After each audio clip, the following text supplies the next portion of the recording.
Hello, welcome to my channel Purbani 15 जो travel और lifestyle related channel है। तो जो लोग अभी मुझे देख रहे हैं तो मैं एज्यूम कर लेती हूँ कि आप लोगों को भी घूमना बहुत पसंद है, जैसे मुझे भी पसंद है।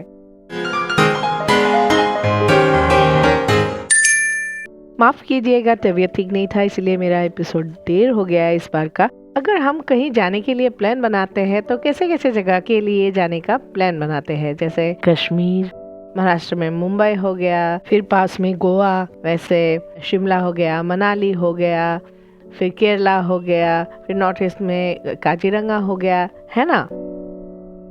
पर इंडिया में ऐसे कुछ जगह अभी भी है जो ज़्यादा एक्सप्लोर नहीं हुआ है, एक्सपोज नहीं हुआ है।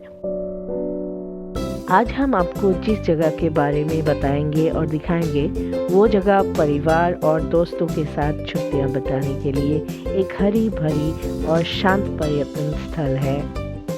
ये सुंदर स्थान टूरिस्ट को हरे भरे जंगल, बड़े बड़े वाटरफॉल्स, घुमावदार बहती नदियाँ, विभिन्न प्रकार की वनस्पतियाँ और जीवों के साथ प्रकृति का सबसे अच्छा अनुभव करने का मौका देता है। इसके अलावा टूरिस्ट को बेहतरीन और शानदार पोर्टुगीज आर्किटेक्चर और जनजातीय संस्कृति का अनुभव करने का भी अवसर देता है ये स्थान। क्या आपने गेस कर लिया है हम किस इंडियन टेरिटरी के बारे में आपको बताने जा रहे हैं? हम आपको बताने जा रहे हैं दादरा नगर हवेली और दमन और दीव के बारे में। दमन, दीव और दादरा नगर हवेली पश्चिमी भारत में एक केंद्र शासित प्रदेश है। यह दादरा नगर हवेली और दमन और दीव के पूर्व केंद्र शासित प्रदेशों की मर्जर से बनाया गया था। यह क्षेत्र 4 अलग अलग जियोग्राफिकल एंटिटीज दादरा नगर हवेली, दमन और दीव के द्वीप से बना है। वेल्हा गोवा में राजधानी के साथ यह सभी 4 क्षेत्र पोर्चुगीज इंडिया का हिस्सा हुआ करते थे और वे सभी 20वीं शताब्दी के मध्य में भारतीय प्रशासन के अधीन आ गए। अब इस टेरिटरी का राजधानी दमन है, जबकि यहाँ का सबसे बड़ा शहर है सिलवासा। जैसे कि मैंने पहले भी आप लोगों को बताया कि दमन, दीव और दादरा नगर हवेली ये चारों क्षेत्र पोर्चुगाली शासन के अधीन थे और इन सभी चारों टेरिटरी को अलग अलग समय में मूल भारतीय क्षेत्र और प्रशासन में औपचारिक रूप से जोड़ लिया गया। दमन और दीव को 1962 और 1987 के बीच गोवा, दमन और दीव के केंद्र शासित प्रदेश के हिस्से के रूप में प्रशासित किया गया था। जब गोवा को राज्य का दर्जा दिया गया तो यह एक अलग केंद्र शासित प्रदेश बन गया था। ये तो हुआ हिस्ट्री की बात, but why we should visit Dadra Nagar Haveli, Daman and Diu? क्योंकि यहाँ हम एंजॉय कर सकते हैं हरी भरी प्रकृति, वास्तुकला, वन्य जीवन, पोर्टुगीज एंड क्रिश्चियन कल्चर के प्राचीन रेलिक्स, प्राचीन मंदिर, नेचुरल केव्स, और हम यहाँ लोकल आर्टिफैक्ट्स की खरीदारी कर सकते हैं, त्योहार मना सकते हैं यहाँ के, और यहाँ के सी फूड तो वाह।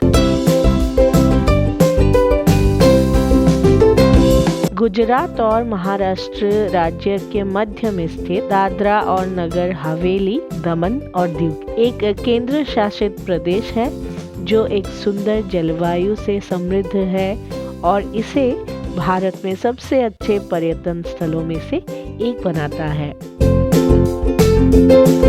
बागीचों, झीलों, मंदिरों, चिड़ियाघर और बहुत कुछ के साथ बिखरा हुआ यह स्थान सभी प्रकार के यात्रियों के लिए अच्छा है, खासकर उन लोगों के लिए जो प्रकृति और वन्य जीवन से प्यार करते हैं।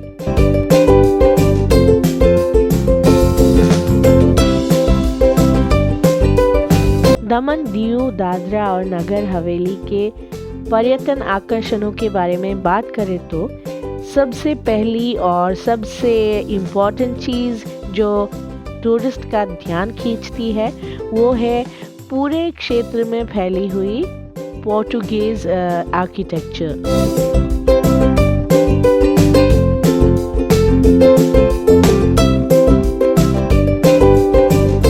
इस राज्य की संस्कृति की बात करें तो यहाँ के मूल आदिवासियों की एक अलग संस्कृति और रीति रिवाज है जो टूरिस्ट को बहुत आकर्षित करती है।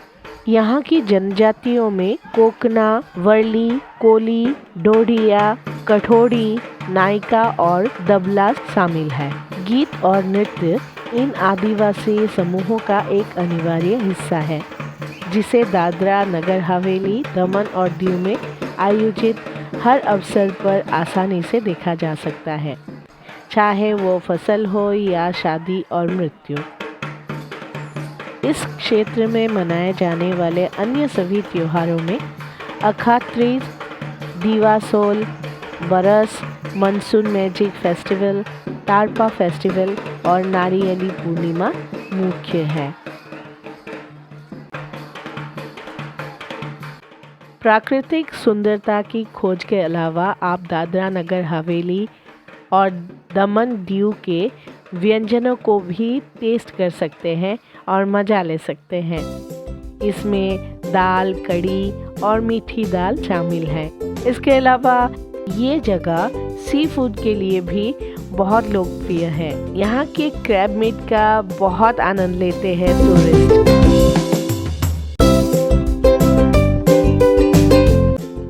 आप अगर घूमने की शौकीन हैं और ज़िंदगी की तनाव से कुछ समय निकाल के घूमने जाना चाहते हैं तो दमन दीव और दादरा नगर हवेली जैसा स्थान विजिट करके आपको बहुत प्रशांति मिलेगी।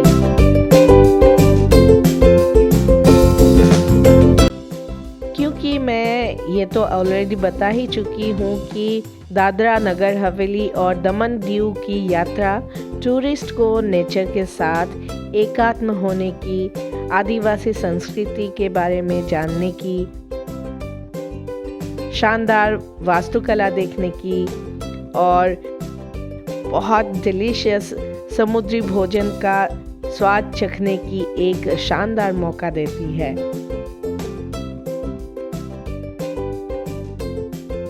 पर मुझे जो यहाँ की सबसे ज़्यादा अट्रैक्टिव चीज़ लगती है वो है यहाँ की लोकल ट्राइब्स की कल्चर और एंशिएंट पोर्टुगीज आर्किटेक्चर।